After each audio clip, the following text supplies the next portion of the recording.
Olatz Salvadorren musika ez da laua, labirinto bat dirudi.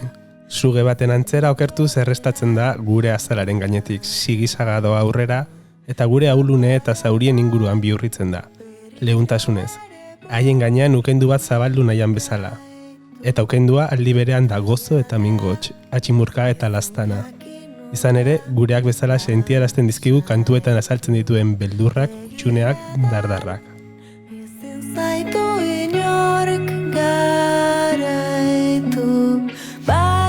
Bat egiten dugu barrenak nola baretu ez dakien ahots horren minarekin, baina aldi berean haren ahots leun eta biziak zerurantz begira jartzen gaitu. Gure zauri zaienen gainetik zoriontsu izateko baimena dugula sinestaraziz. Zatoz xuxurlatzen digu belarrera, utzi egunari gaua orbaintzen. Eta gu, bagoaz, lasaitu ederra hartuz. Begiratu nauzu esan didazuzu aurrena, banoa behingoz askatzera pilatu. Hola Salvador, hau ez da leitmotiven estudioa, baina bueno, hemen ere ondo zaindiko zaitugu, ongi etorri berriro bigarren kafera. Eskerrik asko.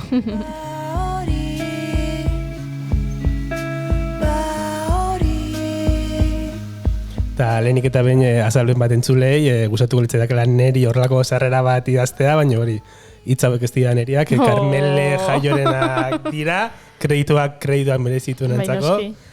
Eta, bueno, Olatz Salvador zure AOUAL diskoaren promoziorako preseski datzitako hitzak dira. Ze privilegioa Carmele Jaio olako hitzak itea, Bai, nik irakurri nuen momentuan ere, asko hunkitu nintzen, hitz hauekin, eta Carmele Jaio bezalako idazle batek nire diskoa entzun eta hau idatzi izana, egia esan bere aldetik ere opari handi bat izan zen. Nik esan dut, hasiko nahi zoain sarrera bat preparatzen, alik eta hobek, sarrera hor dakat, ez dut behar beste. Ezin da hobetu. Isiltasuna batzutan hobe ez daiteken bezala, Carmele Jaioren hitzok ez dira hobetzen errexak. Ezin da hobetu. Saiatuko nintzake, baina. Egungo da norbait hori irakurri eta ez ere esango ez duenik, baina ondo dago onartzea ez direla zureak Iñaki.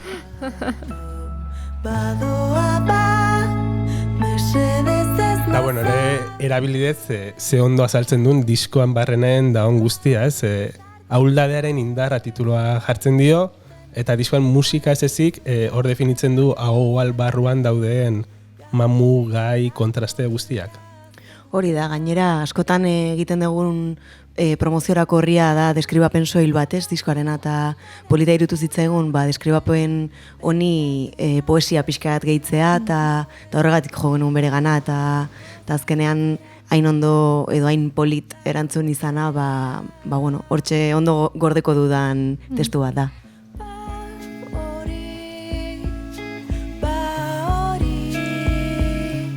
Eta Olatz, entzulek ez dakite, baina gubilok hartu genuen jada, lehenengo kafe bat hartu genuen, oain dela 2 aste, diskoa oaindikan argitaratu gabe zeon, baina gu luze eta zabalon ginean honi burizizketan, eta galderetako batan galdetzen izunez, harreraren inguruan, orain ja diskoa atera da, zer moduzko harrera eukidu?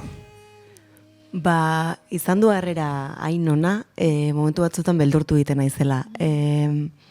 Daude kolaborazio indartsu batzuk eta azkenean pertsona horiek zure abestietan egoteak espero ez dezun oi hartzun bat izatera eramaten gaitu. Eta, adibidez, Rozalenekin egindako kolaborazioari esker, idatzi didate Latinoamerikako hainbat lekutatik, Kataluniatik, Madriletik, eta, ez nuen espero, ez? Espero nezaken gauza bat izan ziteken horrela epertainera edo norbaitek kasualietatez deskubritzea, baina atera zen momentuan eta egun berean horrelako mezu andana jasotzea eta guztiak erantzun ezinik ibiltzea eta oraindik jasotzen jarraitzea eta ikustea bai publiko euskaldunak, bai musikazaleek eta ez zain musikazaleek eta horrelako adintarte zabalekoek eta ez dakit, hainbeste jendek zoriondu izana, benetan oraindikan lixeritu beharreko zerbait da. Justo aste honetan jaso nuen gozen aritu zen Ines Osinagaren e-mail bat ere, esanaz hori. Ez gustatu bakarrik lagunduta dena egin ziola, ez? Orduan, hori, oso pozik nago. Diska honen inguruan aipatu dugu saiontan 2 baino gehiagotan, pare bat aldiz, ez pixuak izatearren, aspaldi edo denbora luzez Euskal Herrian egin den eta akaso egingo den disko onenetakoa dela, ez dugu absolutista jarri nahi. Eta ez dakit horrek Olatz Salvador ezustean harrapatzen duen, edo zuk eskuartean zenuen ura ezagutzen ote zenuen pixkat, eta bazenekien, hemen zerbait ederra ari da gertatzen. Bueno, hasteko urtarrian gaude. Irakurri ditut horrelako titular absolutistak, baina iruditzen zait, ezin dela esan oraindik urteko disko onena izan ditekenik, nik gainera ez dut inoiz esango hori. Ez zazu esan. Ez, eta nik gainera ez dut esango, ez da bestea baino hobea denik. Neri ze gustatzen horrelako lehiaketetan sartzea, ez? Bakoitzak bere egiten du, bakoitzak bere onena ematen du, eta bueno, azkenean etiketa hori jartzea, bai sentitzen dut ilusioa handiz, baina, bueno, ez zait iruditzen ere zilegi datozen disko guzti horientzat, eta gainera ez dut nire egoa altu izan nahi. Osea, oraingoz relajatu ingo naiz, eskertuko ditut horrelako titular horiek, baina bueno, nik oraingoz ez ditu sinistuko.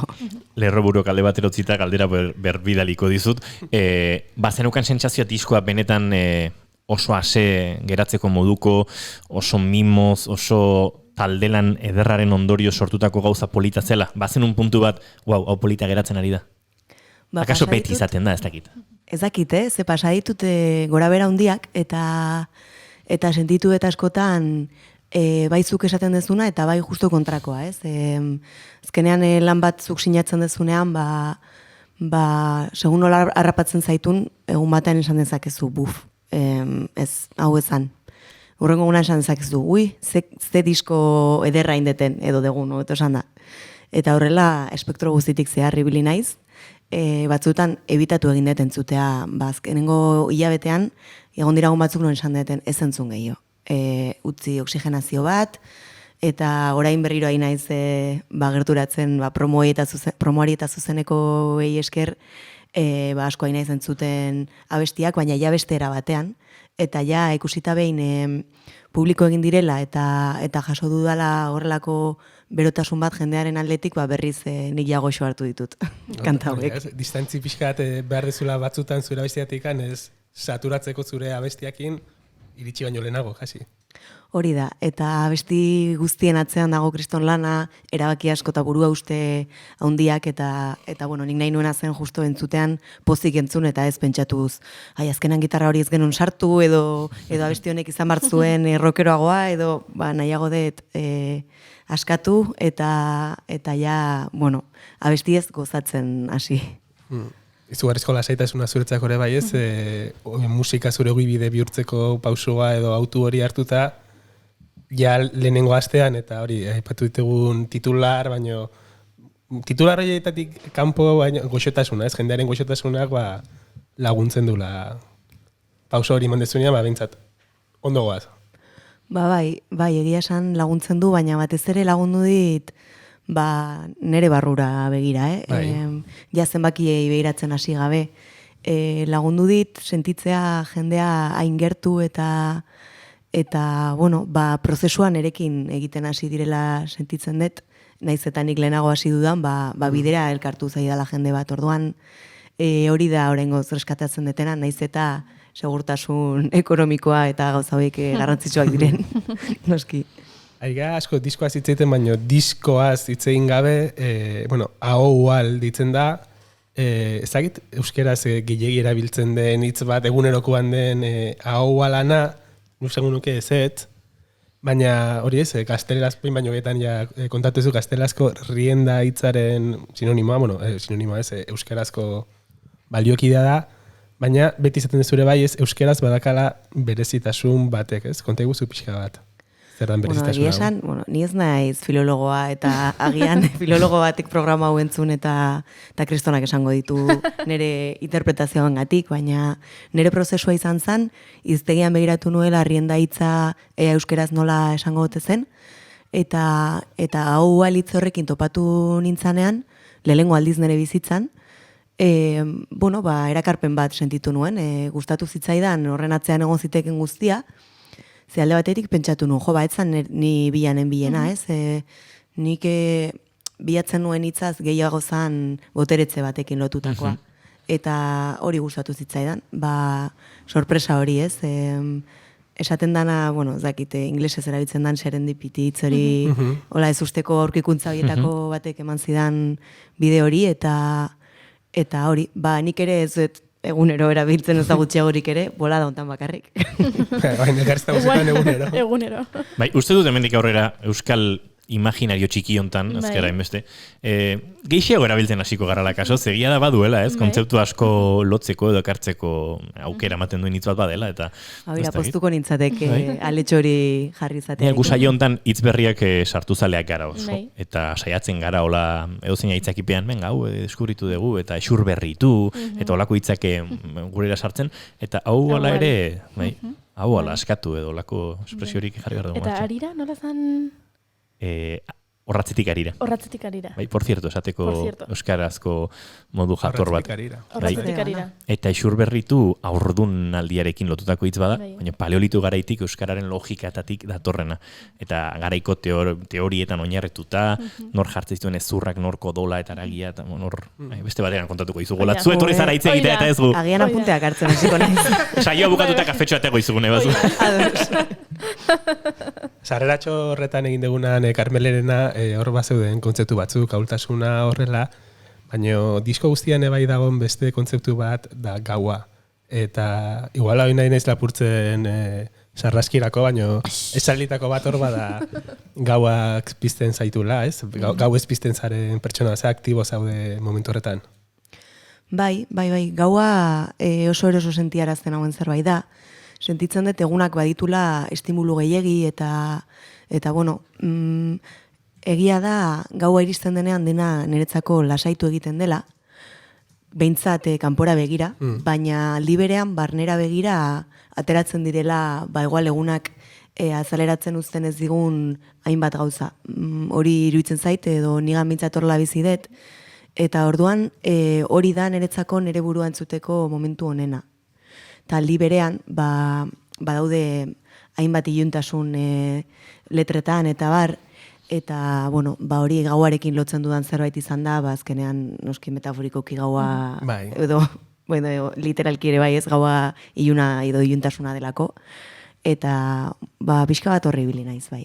Iñakiri hori pasatzen zaio eta horregatik etortzea gure gana lo aurpegiarekin. Ze gau ez lan iten du, eta gero gure gana etortzen da lo. Irratsaioa gau ez, egun baten probatzeko hacemos. Bida. Nik nahi zipin baino gehietan esan diote, aizue. Bigarren kafea beharrean, ez dakit, Hirugarren kubata, gustra ingo genuke. Bai, ez ere. Egia da, saiondatik pasatzen da jende asko oso gautxoria dela.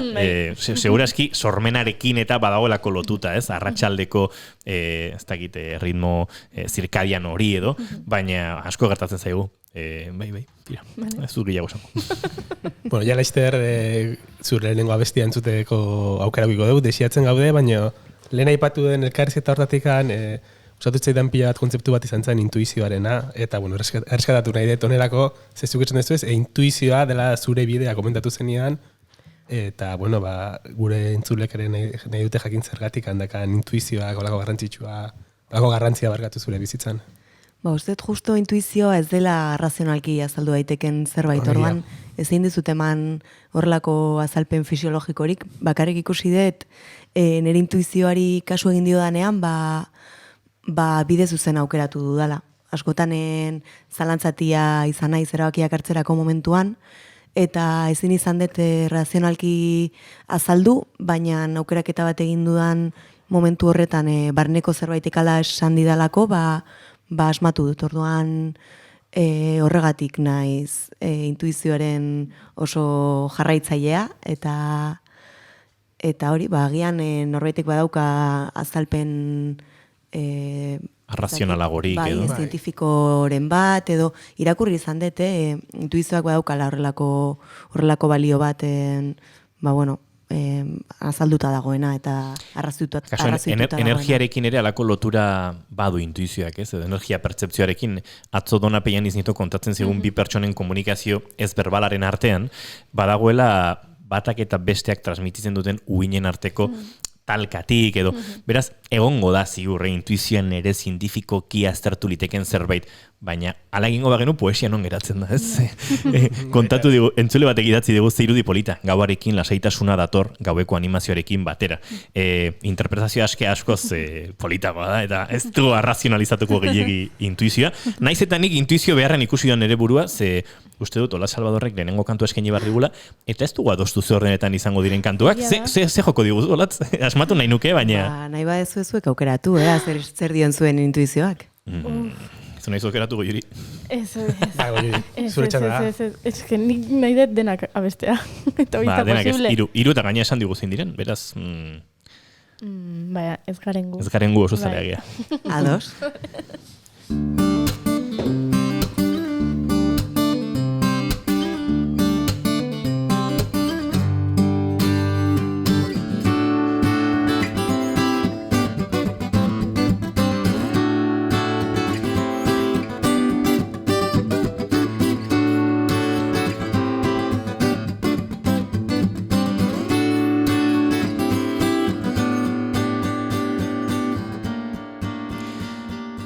Bigarren kafearen elkarrezketa akustikoetan, Olatz Salvador, nahi duzunean, Olatz.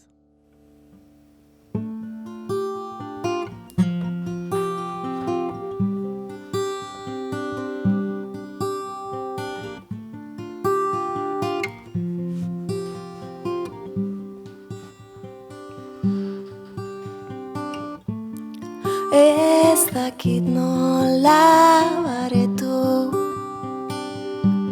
barrenak errepide ilunean,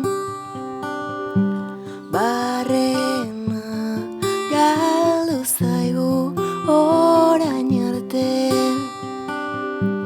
ginena zuzara orain nire zauri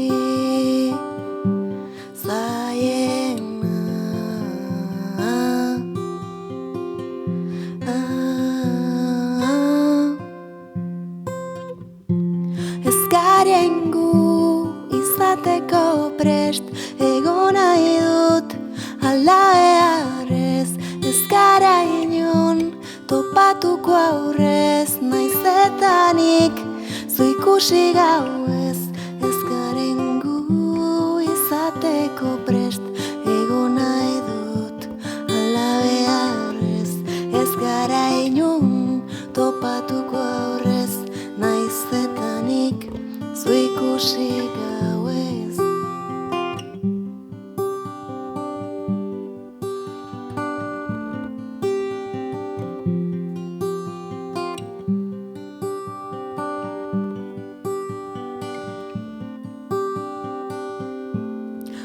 Albumeko argazki hura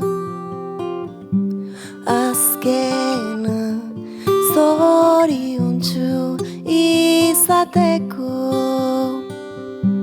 baimena su berriek suzarrei etena orain zorrotzegia da ez dena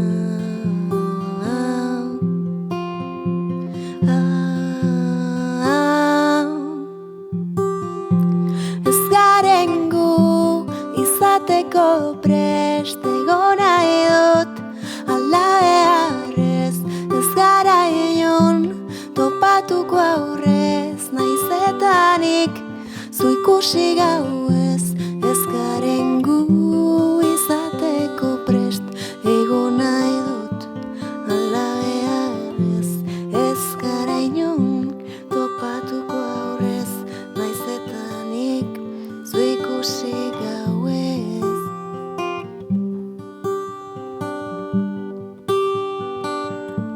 Zu ikusi gauez.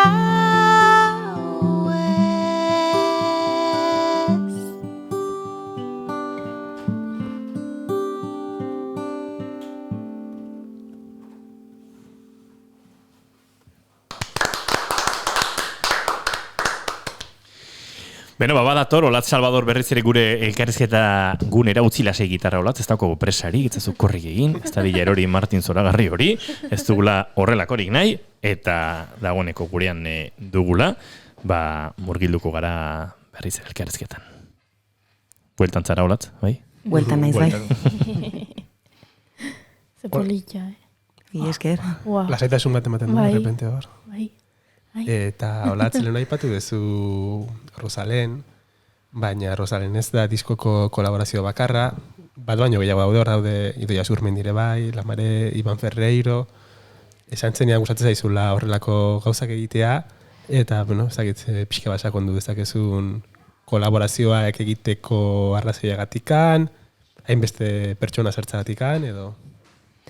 Egia da, badagola jende bat, ez dala hain kolaborazio zalean, ni oso zalea naiz, eta gustatzen zait olako sinergiak sortzea, jende berria ezagutzeko aukera hori, eta elkarlan bat abiatzeko, ez? Azkenean, modu batera edo bestera inspiratu nauten pertsonak izan dira, eta, bueno, beraiekin lan egitea, azkenean nik oso gustura egin dudan zerbait da, eta bueno, beraien baiezkoa jasotzea ilusio berezia piztu didan zeo zer. Prozesu bezala oso desberdinak izan dira, adibidez, bueno, Idoiarekin hemen estudioan bertan grabatu genuen, Garazi Esnaolari izan da pianoan, eta bueno, berarekin sortu genuen azkenean abestiaren ekoizpen hori, oso gertuko pertsona da, eta niretzat oso erosoa berarekin eritzea. Eta, bueno, gero dago beste muturreko kolaborazioa Iban Ferreiro izan daitekena, nik berarekin sekula hitz egin ez dudana. Orduan, pentsatzen dut pertsona zoragarri bat izango dela, eta nerekin... Traza hori hartzen diogu guk ere, Iban Ferreirori. Nerekin oso ondo portatu da, lan desente egin du abesti hortan, baina eukidu ekoizlearekin tratua, Pablo Novoarekin, berarekin harreman estua daukalako, eta orduan, niretzako oraindikan deskubritzeke dagoen pertsona da. Ni pasazik gauza bat bizitzan Iban Ferreirorekin, nik ere zut inoiz berarekin hitz egin, baina gurutzatu dut, 4 bider, 4 egun desberdinetan, 4 aeroportu desberdinetan, kontrako norantzan doazen zinta horietan, terminalatik bestera zaramatzen, eta gainera, keinua beti da berdina, burua giratzen dezula, iepa! Iban Ferreiro zen. Eta hola, fan bat bezala edo zale bat bezala ikusten dezula, da, baina, 4 aldiz pasa zait, ez zola berdin-berdinak, baina oso antzekoak 4 aeroportutan, hola, eta ez da posible, berriro, eta gainera, artista girotik kanpo ikusten duzu tipoa da aeroportu batean bere maletakin eta bere kaskokin netza konturatzen nahi da.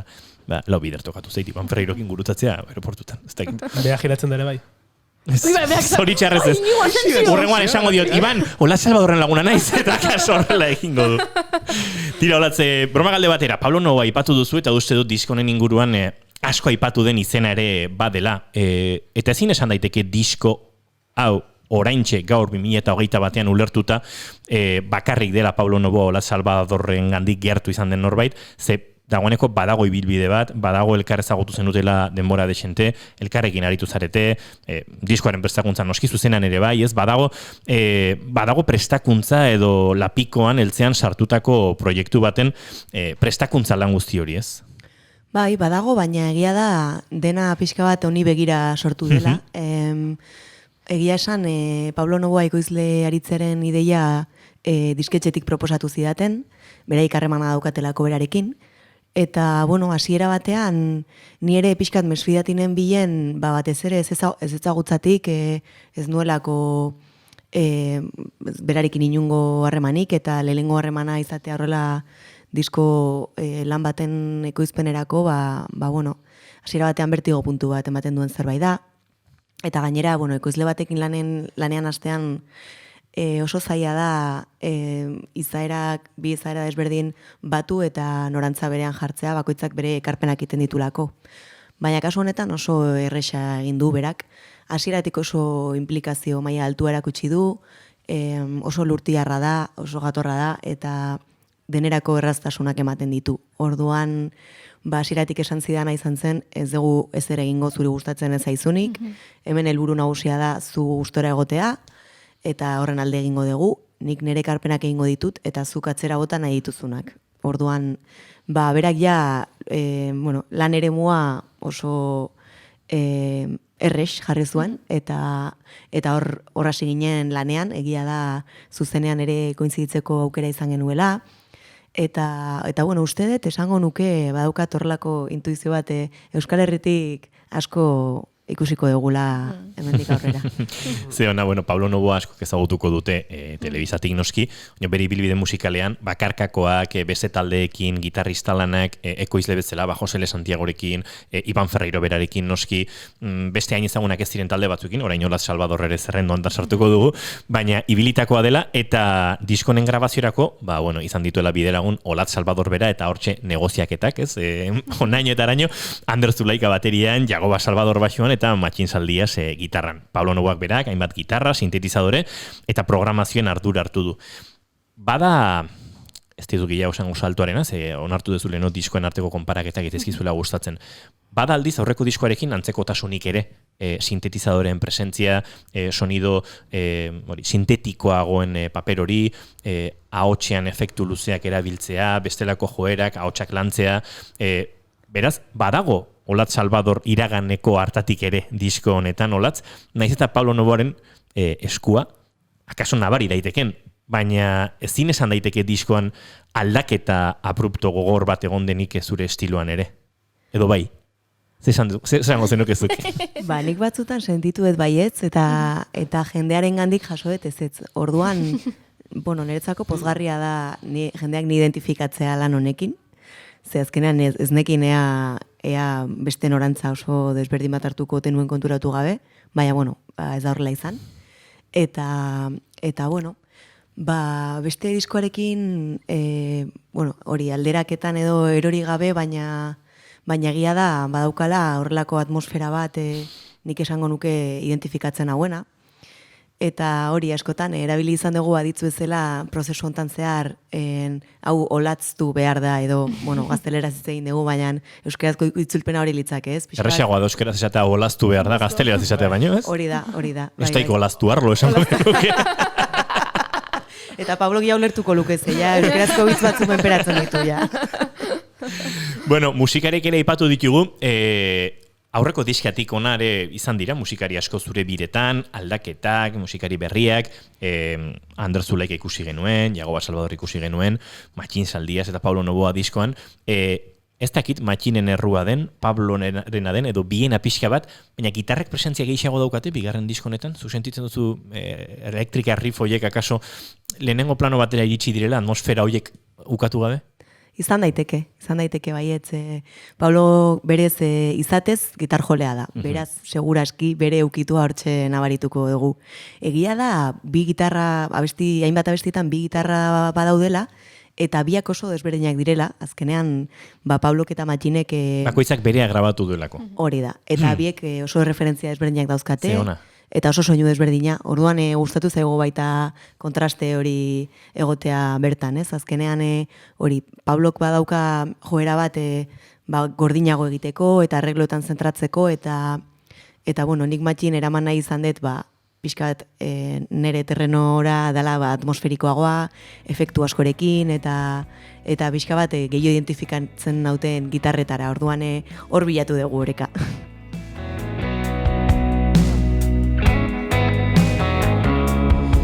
Eraman azuzu, kantutzar honek ere badu ez, hasieratik gitarren presentzia hori. Grabazioa beste gitarrista handi baten etxean ez, estudioan egin duzu, baina haren etxeare bada, Aritz Arreguirena. Hori ere aukera bat izan da. Pablo Novoak ona egin martzuen bidaia, Euskal Herri iruntz, etxeratu duzu, Euskal Herrit hartu duzu Pablo Novoa, eta aukera Aritz Arreguirekin lan egite izan da. Pentsatzen da Aritzek ere, ekoizle den horrian, gitarrista den horrian, zerbait eman diola diskoni, ez da? Hombre, nire ustez hasteko kriston soinua eman dio Aritzek, teknikari bezala oso ona iruditzen zait niri, eta gainera badauka proiektu bakoitzera egokitzeko gaitasun hori, edo nik behintzat horrela ikusten dut. Eta egia da, bera, beste proiektu batzuk ekoizten ibili den arren, nik bere gana jo dudanean aholku eske saiatu dela pixka bat, atzera pauso bat eman eta esaten Olatz zuk erabaki eta Pablok. Nik hemen grabatu ingo dut eta listo, baina gero egia da aholkuak ere eman dizkigula eta pila bat lagundu digula lan guzti hontan. Guere bat gator, diskoak ikarrezko sonidazoa dauka, soinutzarra du eta mendik zorionak Aritzarre Guriz lortu du. Bueno, zorionak denoiz azkenean teknikarik askotan esaten dute zuk, hau ematen badidazu nik hortiko urrun ez dut egingo. Beste hitz batzuk erabiltzen dituzte, baina tira. Olatzek entzungo zen hori inoiz, baina tira, emaitzak onak lortzeko behar da, ez lehen gaia ere ona izatea eta hori ere lortu duzu. Olatz, beste kantu bat entzuteko gogoz bagara, hasi que ondo baderitzozu, egin bidea gure inguru akustikoraino, eta zein izango da, eskeniko diguzun bigarren kantua? Orain nere parean daukadala nigandik labur metraieko poster hau, uste eta aukera polita dela bertarako eta zu bitarteko zinela sortu genuen abesti hau jotzeko, erakustiko batean noski. Zure egia du izena. Alerta name dropping dator, eta goiurik bronka botako dit, baina tira. Badator. Ez, bigarren kafearen laborategi hontan ere, sukaldatu genuen edo nigandik film labur hori, Imanol González Gurrutxagarena eta Olatz Salvador izan zuen bide lagun musika sortzerakoan.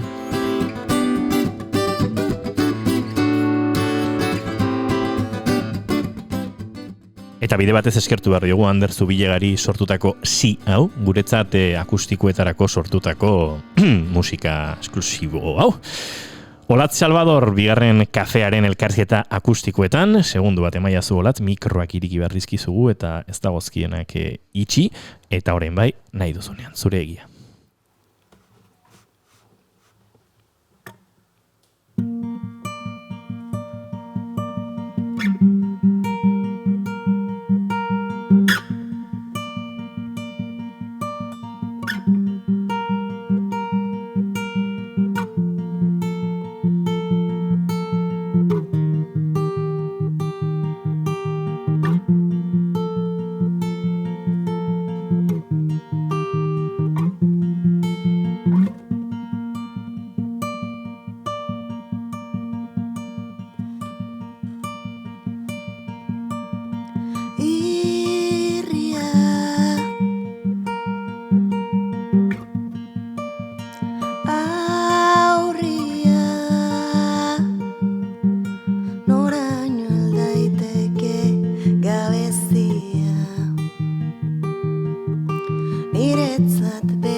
Olatz Salvadorren zuregi entzun dugu eta kontatzen ari ginen bezalaxe, badugu kanturrekin alako lotura, etxesantu honetan, nigandik fin labur horren ekoizpenan aritu ginelako eta entzun genuen. Primizian disko hontan orain entzun daiteken kantu hori. Elektrikarekin grabatu zen Olatz Salvadorrek eta katahueia falta mota duzu pixkat Olatz. Bai, terminoa ezagutzen ez duenarentzat katagoia da gitarrak daukan beko utxune hori, askotan nota aguduak jotzeko eskuaren posizioa errazten duena, eta nire gitarra berri honek ez dauka, beraz. Eskerrik asko latz, ze Iñigok horrelako hitzak erabiltzen ditu, horrelako komentarioak egiten ditu, eta Aizu, barkatu. eta inoiz ez ditu azalpenak ematen, eta gatzea besteak Gero azalpenak ematen ditut. Batzutan gertatzen zaigu, musika garaikidari buruz flautista batek esatea dilatazio ritmikoaren bitartez kanona osatzen dutela. Eta, bueno, ni ere intuitu dezakezu horren dilatazio ritmikoa, baina ez da inerresa. Jo, eske batzutan musikariok galtzen dugu perspektiba hori, eta iruditzen zaigu guztiok ulertu behar dutela horrela gure hitz teknikoen esan nahi hori, eta bueno, lurreratu bargea. Lurreratu bergea pixkat. Edozein kasutan lurra ikututa eskerrak eman behar dizkigu olatzi, eta eskerrak ematen dizkigu gurera etortzen diren musikari guztiei, ez delako lan erraza disko bat batean biluztu, akustikoan bihurtu eta gitarra akustika bat hartuta irrati estudio batean bakarrik jarri eta hori defendatzea. Beraz, eskertzen dizuegu hartzen duzuen lana eta erronko hori onartzea, ze gero polita gu gozatu egiten dugu eta entzuleik ere bai, baina badakigu horren atzean badagoela lan bat eta ez dela beti erresa eta erosoa, ez? Bueno, mi esker, baina horixe da gure lana. Zuen lana hori izateaz gain, ez dakit lana den, inork ez izu ordainduko nengatik, baina sarraskia dator, olatz. A ber, hemen azalpen bat. Ni etortzen naiz asteazkenetan honea gozatzea. Eta ni etortzen naiz entzutea. Orduan, Iñaki jartzaio poesia pixka bat, elkarrizketa hauei, inbeharreko galderak egiten ditu, gero Iñigok, bere bakarrizketa teknikoa. Egia da. Xer. Iten ditu Iñigok, bere bakarrizketa teknikoak, eta, bueno, ulertzen ditugun hitzak erabiltzen ditu, baina beharrezkoa dela. Izu, gaurain tekniko ez gara jarri? Ez. Iritsi gara 16 pulgadetako Charlesetaz hitz egitera, edota kaja distensatuetaz, edota mikrofoniaz. Gaur, nahiko gizatiarrari gara. Eta orduan nahi tokatzen zait, nahi gustatzen zait. Iñigo, letrak aztertzea. Eta beldurra ematen du. Eta ez du beldurra ematen. Beti jartzen jo eolako tono... Beti zen edo kandidoranga jarri bardi holan hitza, lenguan topo egin genunarekin. Eta ez genia esan. Baina itzorde egin behar dugu berarekin. Ze berez honek sarraskia izena du. Eta kandidok hor jarri behar du sarraskian. Baina gaur ze pasada Iñigo, zu nari zinan hemen lanean, eta... Ze pasada ni nintzen enteatu. Ez zen enteatu? Bale. Bueno, bai. Ni ari nintzen sarraskia prestatu nahian, eta, sarraskia nik hartzen ditut letrak, aztertzen ditut, eta orokorrean, gehienetan, galdera batzuk sortzen zaizkit, eta, gero letra zatiak bota, eta galderak egiten ditut. Batzutan letrak bakarrik aberea musikarik ze esaten ditazuen. Zure diskoekin pasa zaitena da, abestiko letrak aztertzen hasi, eta hain dira borobilak, galderak eta erantzunak hor daudela. Eta ni bizitza guztia pentsatu erantzunik ez daukala. Jarri duguri bat bizitza. Bai, eske oso borobilak iruditzen zaizkit letrak, ez dakit, agian nire Iñakik esan duen zela ahultasunak eta zauriak eta hor letratan ikusten dira, igual nire ahultasunak eta zauriak islatuta ikusi ditut letratan, eta orduan agian horregatik ez dut galdera gehiagi egin nahi. Akaso autosarraskia da orduan. Autosarraskia, baino bai, irakurri ditut, eta esan dut, jazta, hemen dago dena, eta hau positiboa da, Osa, ez da igual, badirudi. Baina moldatu zara, ez da? Baina moldatu naiz, eta, Venga, sua. Bai. Eraman nazazu abestitik, zure hatz mamien aztarnak utzi dituzu, eta tantak tintaz josi zaizkit gorputzean zehar, ozka egiten didan kantuark bezala utzi dazu azala. Eta nik jakin nahiko nuke, ze kantek edo ze artistek, ze abeslarik egiten dizuten ozka zuri, zein diren zure erreferenteak? Bira, adibidez, lehen aipatu duzu goizean Xabi Bandin izan dela hemen, eta bera bada beti esan izan dut, Kerobiarekin eta bai proiektu honekin ere referentea handienetako bat. Lehen aipatu dugu baita ere Euskal Herrian guztion erreferentea den berretxarrak Gorka Urbizu, batere originala izan gabe. Anari ere ez da batere originala, baina bada niretzat batez ere hitzetan inspirazioa handia. Eta, aipatu ditzaket asko. Gero, pixkat urrutia gora joan da musika frantsesa entzuten ari naiz asko, eta naiz eta frantsesez asko zakidan. Saiatzen naiz nire buruari sinestaratzen nola ikasiko dudala.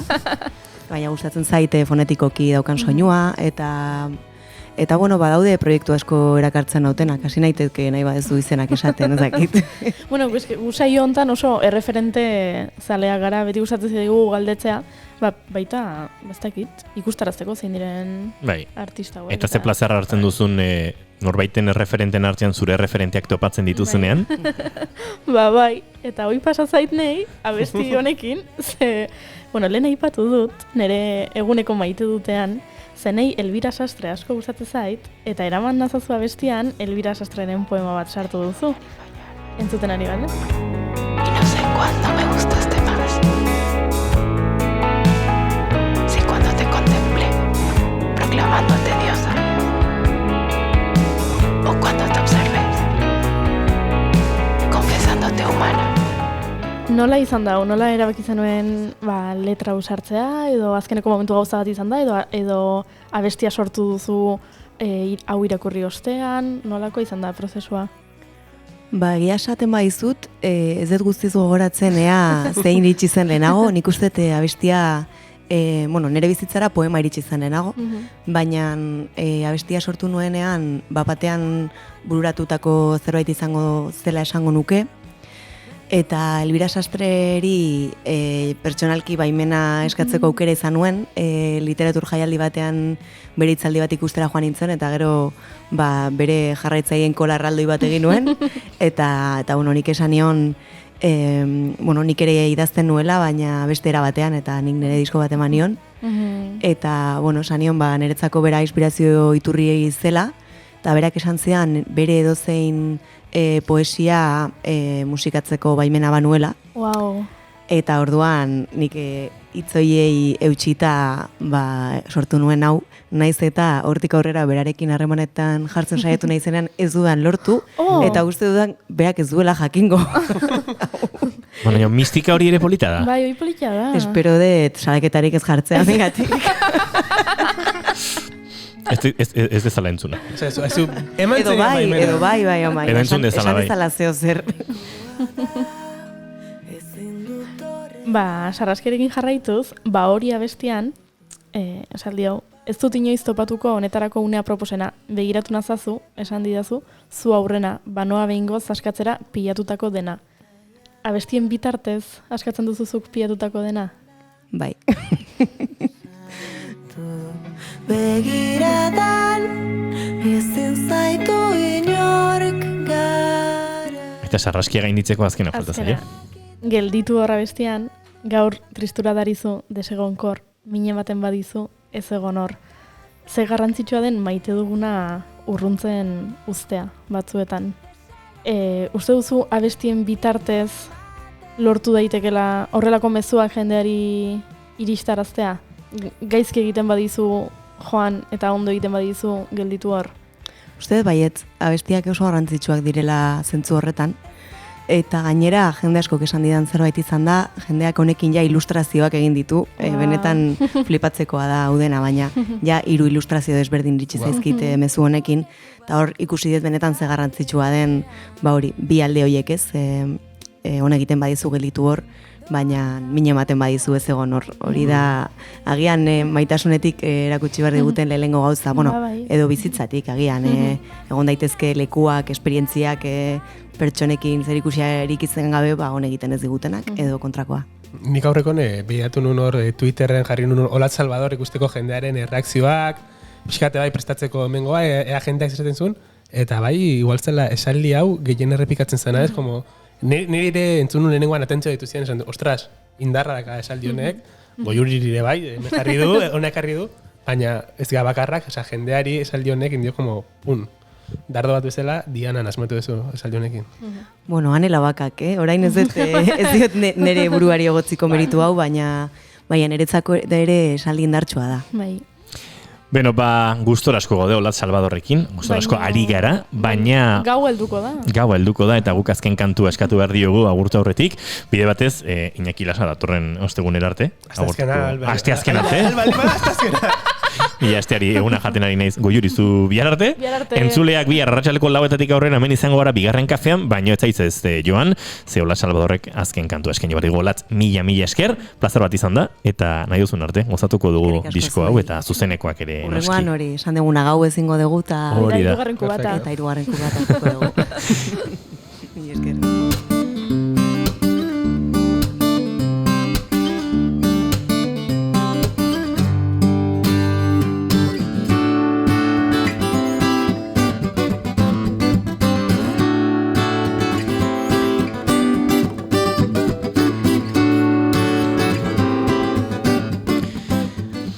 Prest dugu dagoeneko bere posizioan Olatz Salvador, eta azken kantuarekin agortuko dugu bigarren kafea. Nahi duzunean, Olatz, eskerrik asko.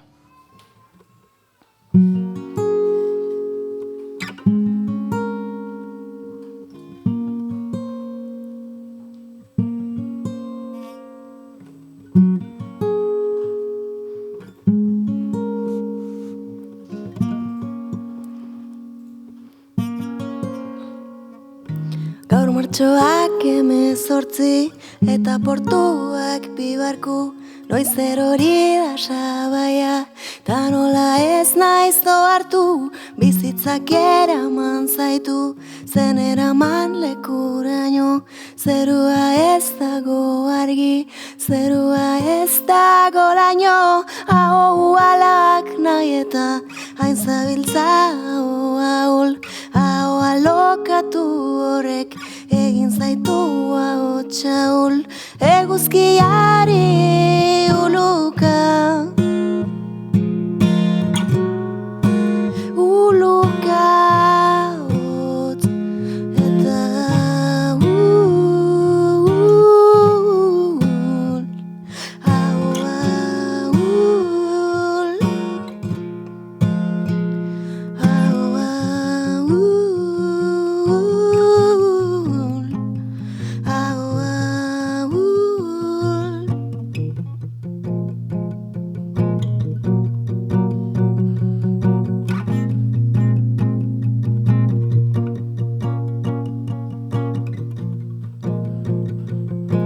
noiztik diozu hain ezkor, guztia posilela, noiztik duzu ez darrian, itxasoaren sabela, iraganeko esaldiz, gero azari bazara, lekuz kanpo daude zure, ahots korden koordenadak, hau alak nahi eta hain zabiltza ahul, hau alokatu horrek egin zaitu hau txaul, eguzkiari uluka,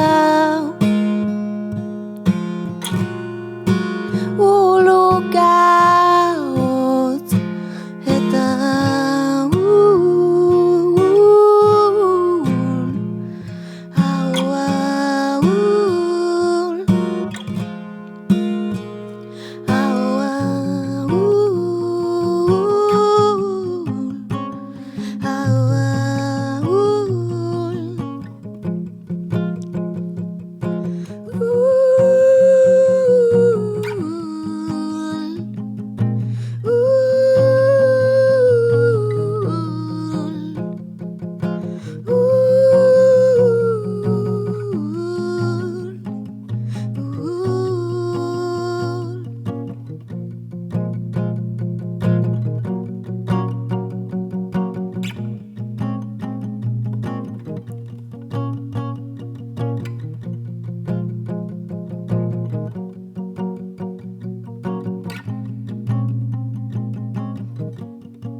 Olatz Salvador bigarren kafean, bagoaz. Agur, bihar arte. Keep calm and bigarren kafea.